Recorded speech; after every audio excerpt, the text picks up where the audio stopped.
Today we will recap a horror thriller film that will keep you on edge of your seats. The movie begins, and we see an unidentified man wandering on the streets. He seems to collect guns, ammunition, and other necessary weapons that are needed to abduct someone. The scene shifts to a dancing club, where we see a man whose identity will be revealed later. As the man comes out of the club, he is abducted at the door. Following that, we see 9 strangers kidnapped one by one in Los Angeles after they return home from work at night. The news of the kidnapper kidnapping people disseminates like wildfire, and every major TV channel is airing the news. The rest of the film revolves around these victims in a locked room, where each one of them is interrogated for the crimes they have committed throughout their lives. And upon having no answer, they have to meet death. The kidnapper, whose identity is kept unknown because he is wearing a mask that hides his face, puts all 9 victims in one place with their hands tied behind them with handcuffs. Their mouths covered with tape, and their heads covered with black pieces of clothing. The kidnapper takes off their coverings and takes the tapes from their mouths. He welcomes the victims to the heinous game and tells them the rules. The simple yet difficult rule is to tell the kidnapper why all 9 of them are in one place together. To figure out why they are there, they have each been given 10 minutes, and after the time is up, the kidnapper will kill one person if he or she is unable to find the answer. The timer will be reset frequently, one after another, until the kidnapper knows the answer or all the victims are dead. If they answer the question successfully, the kidnapper will surrender to the police and confess to the crimes he has committed so far. All the victims are completely different from one another, not just in physical appearance and gender but also in their profession. The victims include a Chinese lady named Nung Chan, who owns a Chinese store and does not know English. A police officer named Jackson. A petty criminal named Christian. An illegal gun seller named Leon. An assistant district attorney for Los Angeles County named Kelly. A pedophile and rapist named Coogan. A priest named Father Francis. A health insurance executive named Eddie. And a strip club owner and loan shark named Sully. The kidnapper claims that they have had some relationships in the past with one another, one way or another, but that their memories are currently bitter to them. Except for the Chinese lady who runs a store, the rest of the victims' professions deal with crime. Certainly, each one of them except for the Chinese lady knows the reason why they are locked together, but none of them dares confess to it. After the kidnapper leaves the room, he throws a bunch of chalk pieces into the room to write something on the wall. They believe it is a scam and nothing will happen after the minutes are passed.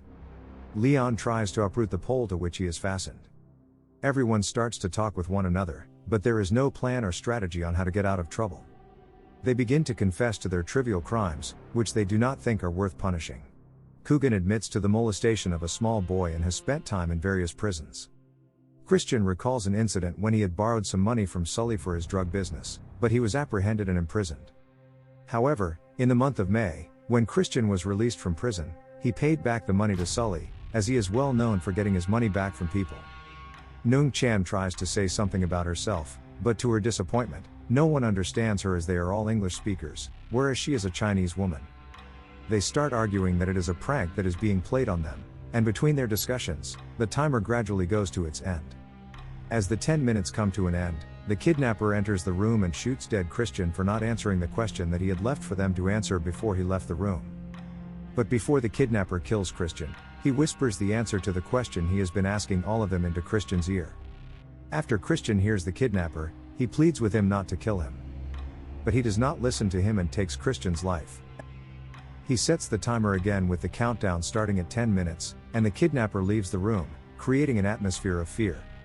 Now they realize that it is not a prank but a reality, and they argue that they should uncover the relationship among them if they really love their lives. Coogan confesses to the crime for which he has been imprisoned for 5 years on charges of fraud. Leon says that he supplies weapons illegally.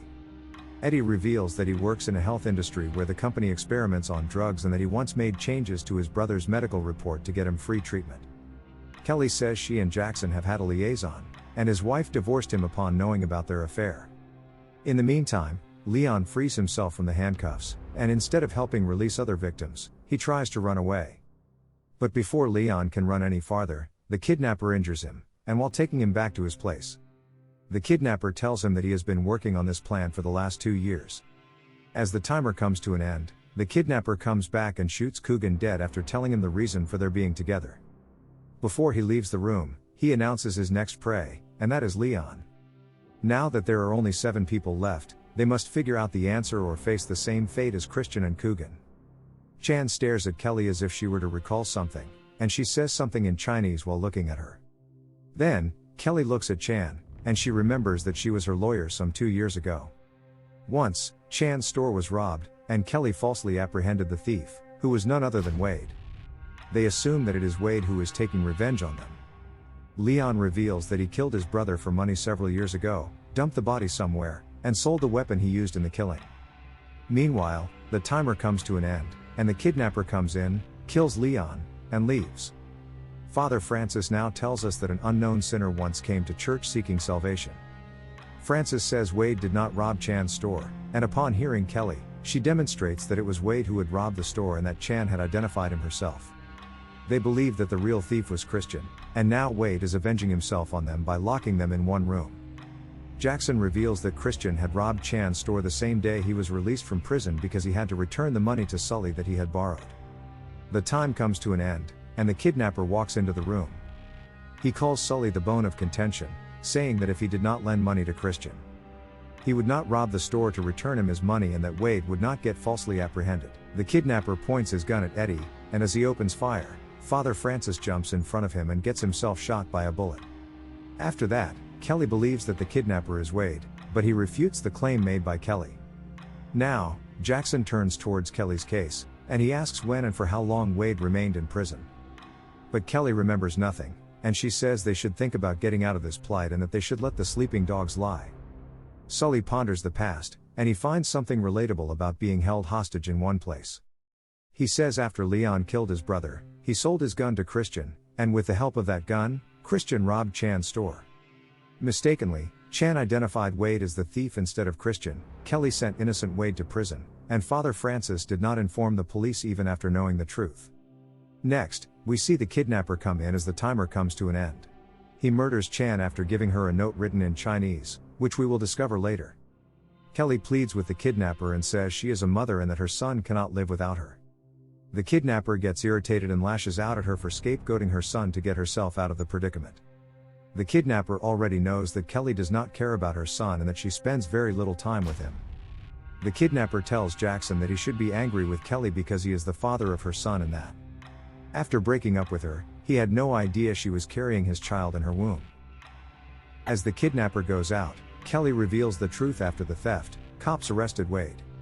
At times, Kelly's life was in constant fluctuation as she was losing case after case, and it was quite difficult for her to raise a child without a husband. To put her life on track again, she lures her lover Jackson, who is a police officer, and changes all the evidence to convict Wade and win the case. She did not confess to her crime earlier because even if she revealed the truth, she would be sentenced to prison.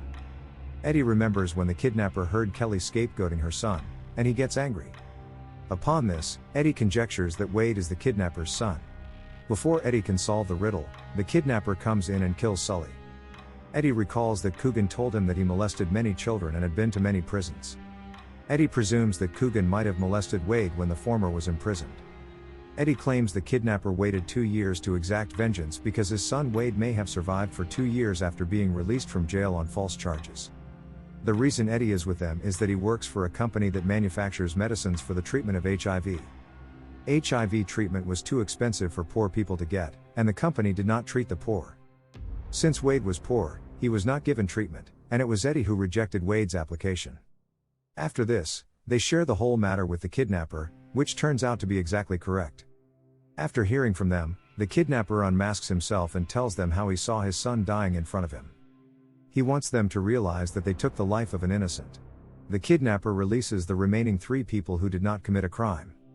As he releases Kelly, she picks up the gun and aims at them because they have come to know her reality, and she does not want to spare anyone. She shoots the kidnapper, but he remains unhurt as he is wearing a bulletproof jacket. They try to calm down Kelly by telling her that she has a child to look after, yet she pays no attention to them and opens fire on them. The kidnapper reveals that the truth that everyone told earlier is already known to the police. After she kills all the people, including the kidnapper, she throws away the gun and tries to run away. At the same time, We also see the policeman entering the abandoned building where the kidnapper had held 9 people hostage. The movie ends here. If you like our effort, please subscribe to our channel and leave a comment. It encourages us to make more content for you. Also, please hit the bell icon so that you don't miss our new videos.